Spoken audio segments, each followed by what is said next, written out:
paz da parte de Deus, nosso Pai, e de nosso Senhor Jesus Cristo seja com todos vós. É com muita alegria e satisfação que estamos mais uma vez aqui para estudarmos mais um tema da Palavra de Deus. E hoje, o tema que vamos estudar tem como título O Poder da Palavra. Antes, porém, de darmos início, então, às perguntas e respostas deste estudo, eu convido a você que, em atitude de reverência e adoração, nos prostremos ajoelhados para elevarmos a Deus uma prece e suplicarmos a iluminação do seu Divino Espírito Santo para compreendermos este assunto tão importante das Sagradas Escrituras. Vamos orar?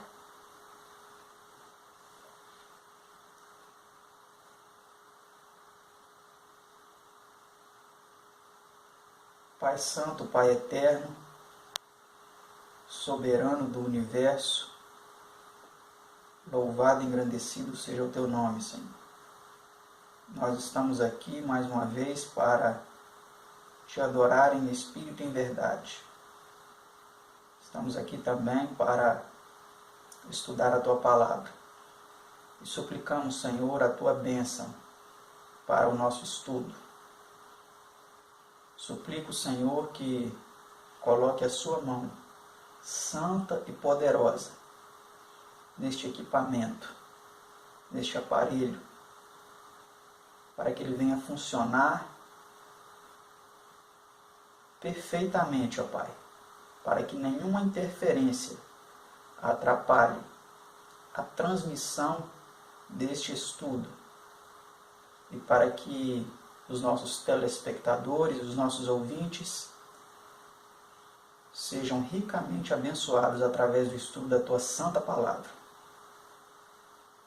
Eu Te suplico essas bênçãos, Senhor, não que haja méritos em mim mesmo, mas confiado nos merecimentos do Seu amado Filho unigênito, o nosso Senhor e Salvador Jesus Cristo, que vive e reina juntamente contigo para toda a eternidade.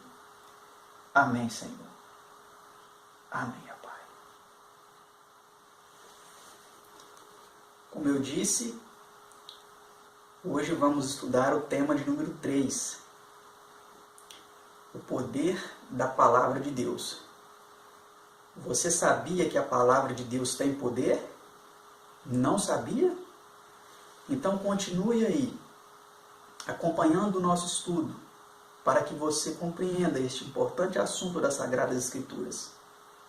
Se você já sabe disso, se você já sabe que a Palavra de Deus tem poder, eu quero te pedir uma coisa. Convide alguém aí que está na sua casa, às vezes fazendo outra atividade, ou que está em outro local, aí onde você está, não sei se você está na sua casa, se você está em algum outro lugar.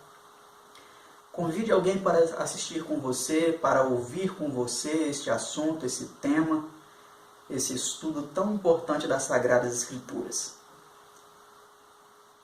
Se você tem esse interesse de chamar alguém, corre lá, chama essa pessoa. Hoje nós vamos estudar um tema muito importante. Ele é composto por 25 perguntas e respostas e vale muito a pena você acompanhar conosco. Vamos então para a pergunta de número 1, que diz assim: como criou Deus os céus? Vamos ver a resposta. Pela palavra do Senhor foram feitos os céus e todo o exército deles, pelo Espírito da sua boca. Porque falou e tudo se fez, mandou e logo tudo apareceu. Salmos 33, versos 6 e 9. Então, como você viu, todas as coisas foram criadas pela palavra de Deus, pela voz. Ele falou, ele ordenou e tudo se fez. Vamos para a pergunta 2. Como mantém Cristo todas as coisas? A resposta diz assim: sustentando todas as coisas pela palavra do seu poder. Hebreus 1, verso 3. Então ele não somente criou todas as coisas, mas ele sustenta, ele mantém todas as coisas criadas, através também da palavra do seu poder. Vamos para a próxima pergunta, pergunta 3. Que ignoram alguns voluntariamente? Vamos ver o que algumas pessoas voluntariamente elas ignoram.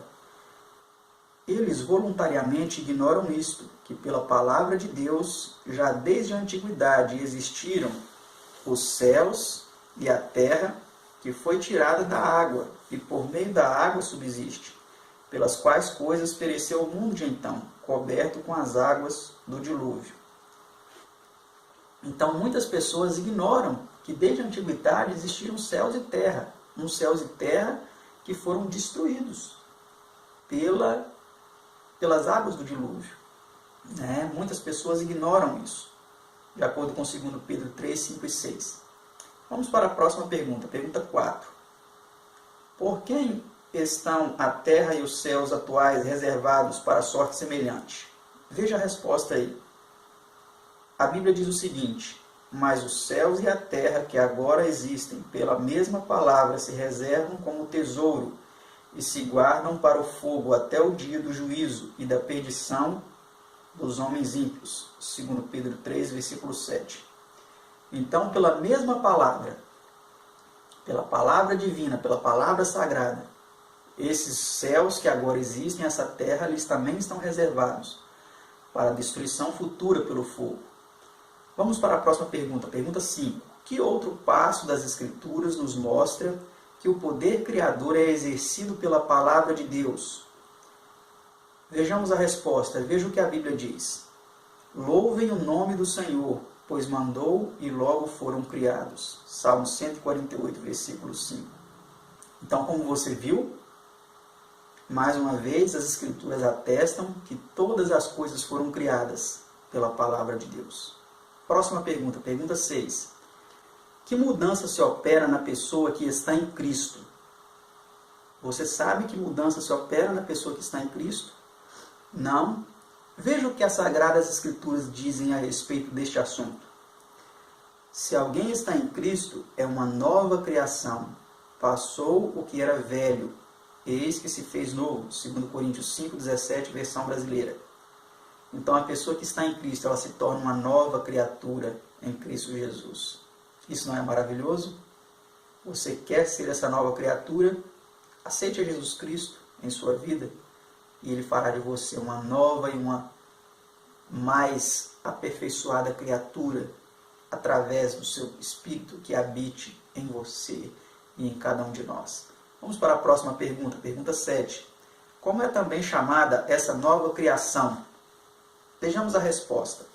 Diz assim as Sagradas Escrituras. Jesus respondeu e disse-lhes: na verdade te digo que aquele que não nascer de novo não pode ver o reino de Deus. São João 3, versículo 3. Então essa nova criatura, essa nova criação é chamada de novo nascimento. Aqui é falado para nós nascer de novo. É necessário nascer de novo, para sermos essa nova criatura. Nascer da água e do Espírito. Pergunta 8. Qual é o agente dessa nova criação ou novo nascimento? Vejamos a resposta. Diz assim, as Sagradas Escrituras diz o seguinte: sendo de novo gerados, não de semente corruptível, mas da incorruptível, pela palavra de Deus, viva e que permanece para sempre. 1 Pedro 1, 23. Então você percebeu que é a palavra de Deus que é o agente dessa nova criação. Você quer nascer de novo? Estude a palavra de Deus. Pesquise a palavra de Deus. Assim como estamos fazendo aqui, isso é muito importante para proporcionar em nós um novo nascimento. Vamos para a próxima pergunta, pergunta 9. Qual é a primeira ordem criadora relatada na Bíblia e qual foi o resultado dela? Vamos ver qual foi a primeira obra criadora relatada na Bíblia? Veja o que a Bíblia diz no primeiro versículo das Sagradas Escrituras. E disse Deus: haja luz, e houve luz. Gênesis 1, versículo 3. Então aí no terceiro versículo, eu disse no primeiro, mas no primeiro não foi isso, no primeiro fala assim: no princípio criou Deus os céus e a terra era sem forma e vazia, havia trevas sobre a face do abismo, e o Espírito de Deus pairava sobre as águas, vem dizer no versículo 2. E aí no versículo 3 diz, né, que disse Deus, haja luz e houve luz. Então essa foi a primeira ordem dada pela palavra de Deus que, consequentemente, ocasionou aí a criação, a existência da luz, não é mesmo? Vamos para a próxima pergunta, pergunta 10. Qual é a relação existente entre a criação da luz no princípio e a luz do Evangelho? Olha que pergunta interessante. Veja a resposta nas Sagradas Escrituras. Diz assim, porque Deus que disse que das trevas resplandecesse a luz é quem resplandeceu em nossos corações para a iluminação do conhecimento da glória de Deus na face de Jesus Cristo. 2 Coríntios 4, versículo 6. Então, como nós vemos aí, existe uma relação muito grande, né? Aquele mesmo Deus que lá no princípio criou a luz, é quem resplandeceu a luz do Evangelho, da glória de Deus na face de Jesus Cristo. Maravilhoso, não é mesmo? Vamos para a próxima pergunta, pergunta 11. Diz assim, por que o povo se admirava do ensino de Cristo? Veja a resposta, veja o que a Bíblia diz a respeito disso. E admiravam a sua doutrina, porque a sua palavra era com autoridade. Lucas 4, versículo 32. Então a palavra de Jesus era com autoridade. Por isso que muitos admiravam o seu ensinamento. Vamos para a próxima pergunta. Pergunta 12. Que testificava do poder da palavra de Cristo? O que testificava que realmente a palavra de Cristo tinha poder? Veja o que a Bíblia diz a respeito disso. Diz assim, e veio espanto sobre todos, e falavam entre si uns e outros, dizendo, que palavra é esta, que até aos espíritos imundos manda com autoridade e poder, e eles saem. São Lucas 4, versículo 36. Então, o que testifica do poder da palavra de Cristo é a sua autoridade até mesmo na expulsão de espíritos malignos. Aí nós vemos claramente que realmente Jesus tinha uma autoridade na sua palavra, né? Vamos para a próxima pergunta, pergunta 13. Que disse Cristo ser a semente do reino de Deus? Vamos ver na Bíblia qual é a semente do reino de Deus. Veja a resposta aí. A semente é a palavra de Deus. São Lucas 8, versículo 1. Então a palavra de Deus ela é como uma semente que ao ser semeada nos corações ocasionam vários tipos de resposta. Umas germinam, outras não. Umas caem em solo pedregoso, como na parábola, né? Outras caem entre os espinhos. Mas a palavra de Cristo ela é comparada à semente, né? Vamos para a próxima pergunta, pergunta 14. Onde deve habitar a palavra de Cristo? Onde que a palavra de Cristo deve habitar? Você sabe? Não sabe? Então nós vamos saber agora. Veja o que a Bíblia diz. A resposta diz o seguinte, a palavra de Cristo habite em vós abundantemente em toda a sabedoria. Colossenses 3, versículo 16. Então a palavra de Cristo ela deve habitar em nós, dentro de cada um de nós, né? Para que ela proporcione a nós sabedoria, para que ela proporcione a nós entendimento, compreensão e nos transforme em uma nova criatura, né? Vamos para a próxima pergunta, pergunta 15. Que disse Cristo aos judeus incrédulos quanto à palavra de Deus? Vamos ver o que Jesus disse àqueles judeus incrédulos com relação à palavra de Deus. Veja a resposta aí a essa pergunta, pergunta 15. A resposta diz assim, e a sua palavra não permanece em vós, porque naquele que ele enviou não credes vós. São João 5,38. Então Jesus disse que a palavra de Deus não permanecia naqueles judeus incrédulos. Por quê? Porque eles não acreditavam em Jesus que tinha sido enviado por ele. Essa é a resposta. E se você também não acredita, você fala que tudo isso não é fruto de imaginação, de pensamentos de pessoas lunáticas, ou se você conhece alguém que está nessa situação, é uma situação realmente muito triste. A palavra de Deus não permanece nessas pessoas. Como diz o ditado, elas entram no ouvido e saem no outro. Elas não acham morada, guarida no coração. E isso é muito triste, né? Isso não proporciona nenhum fruto agradável, mas pelo contrário, né? Proporciona revolta, proporciona frutos de tristeza na vida daqueles que recusam essa mensagem. Vamos para a próxima pergunta, pergunta 16. Como opera no crente a palavra de Deus? Vamos ver como, aqui nós vimos antes, como ela opera nos incrédulos, como ela operou nos judeus incrédulos e opera também em outros incrédulos de nossos tempos. Vamos agora ver como ela opera no crente. Veja a resposta aí, o que diz as Sagradas Escrituras.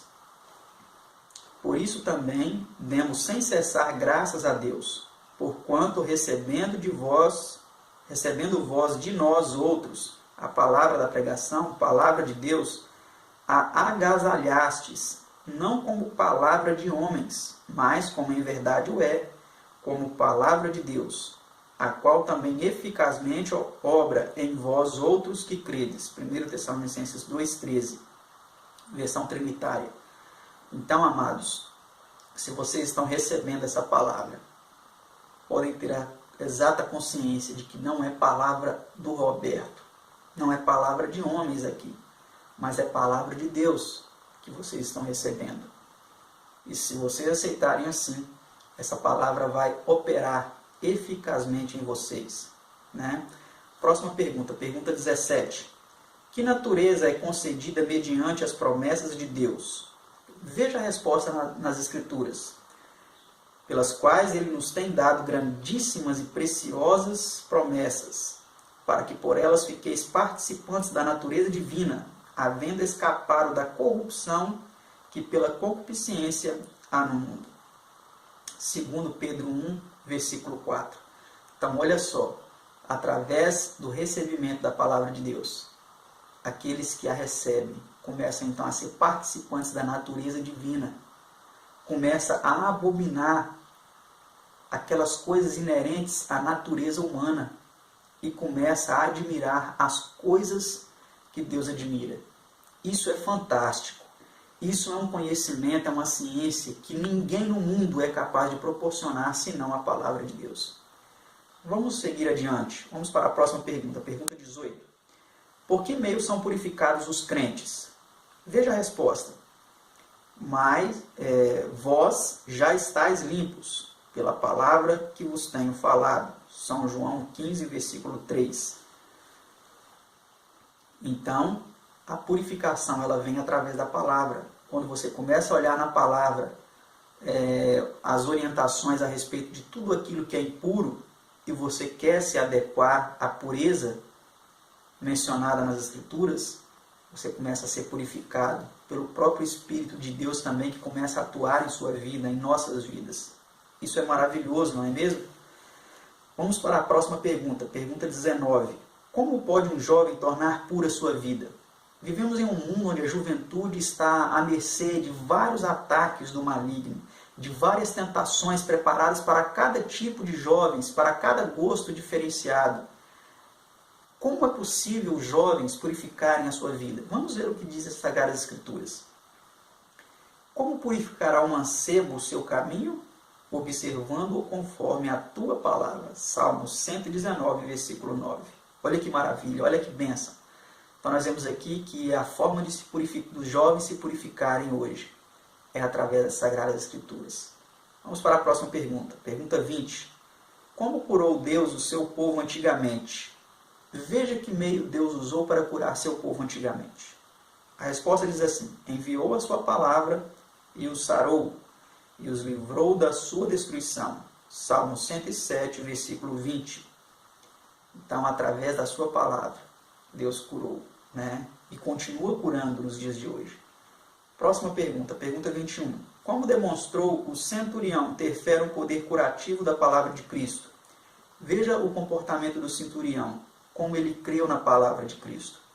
E o centurião respondendo disse: Senhor, não sou digno de que entres debaixo do meu telhado, mas dizes somente uma palavra, e o meu criado sarará. São Mateus 8, versículo 8.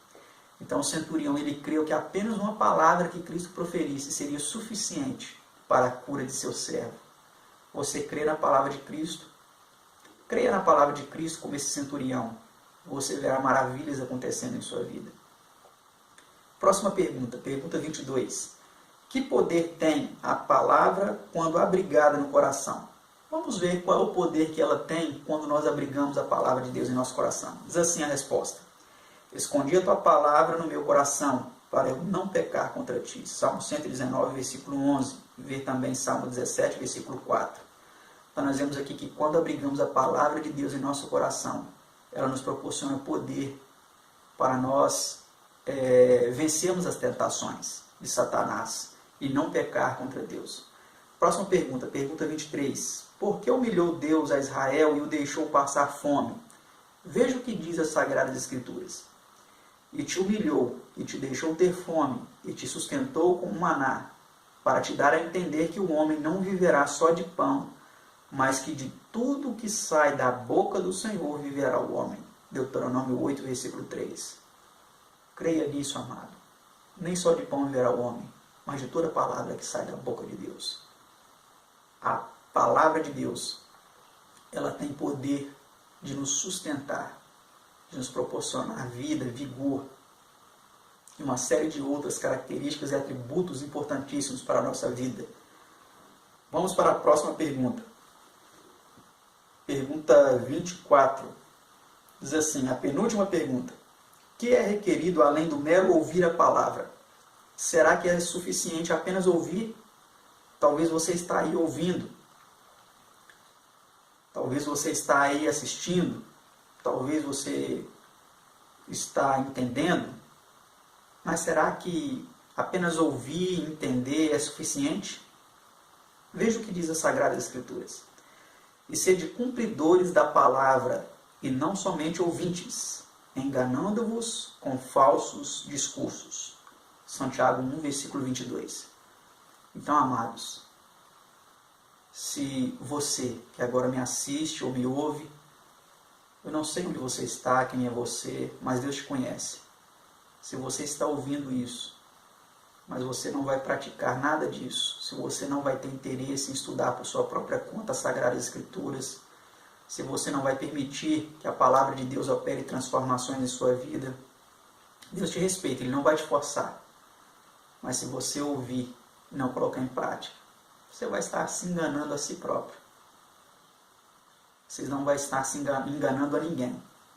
Talvez você é até um religioso, você professa uma fé, mas está enganando a si próprio, vivendo uma vida dupla, uma vida de falsidade, onde você professa ser um crente, um cristão, mas você vive depravações terríveis na sua vida. Você vive pecados escondidos, que só você e Deus sabe, e talvez pouquíssimas pessoas. Abandone essa vida, querido. Abandone essa vida, querida, meus amados. Porque Deus, Ele tem poder para te dar a vitória sobre o pecado. Estude as Escrituras. Guarde a palavra de Deus no seu coração e Ele o livrará das artimanhas do maligno. Resista firme e o diabo fugirá de vós. Vamos para a próxima pergunta e a última de nosso estudo, a pergunta de número 25. Qual é o resultado de fazer a vontade de Deus? Será que é vantagem? Muitas pessoas pensam, esse negócio de ser crente, de fazer a vontade de Deus, isso não é vantagem nenhuma. Deixa eu viver minha vida no mundo, deixa eu curtir as baladas, as festas do mundo, as drogas, as porcarias que existem no mundo, que você pensa que não é porcaria, que você pensa que não é sujeira. Será que realmente vale a pena ser cristão? Ser um crente em Cristo Jesus? Um filho de Deus de fato? Veja o que diz as Sagradas Escrituras. E o mundo passa, e a sua concupiscência, mas aquele que faz a vontade de Deus permanece para sempre. 1 São João 2, versículo 17. Quer você viver eternamente? Quer você viver para sempre? Não pense que quando você morrer, apenas o corpo morre e você vai continuar vivendo para sempre em outro plano. Não é isso que diz as Sagradas Escrituras. Aqui nós vimos mais uma vez que o mundo e tudo que nele existe passa, assim como a sua concupiscência. O que é concupiscência? Os desejos mundanos, os desejos da natureza não regenerada. Tudo isso passa e vai passar. Talvez você hoje vive uma vida de prazeres, mas saiba que isso tem um prazo de validade. E quando tudo isso acabar, o que será de você? Estude a palavra de Deus e veja, e entenda, e pratique, sabendo que aquele que faz a vontade de Deus viverá eternamente. Que Deus te abençoe para que isso seja uma realidade em sua vida. E que você continue acompanhando os nossos estudos para ter mais informações, mais conhecimentos importantes para a sua vida e para a sua salvação. Que Deus vos abençoe e até o nosso próximo estudo. Tchau!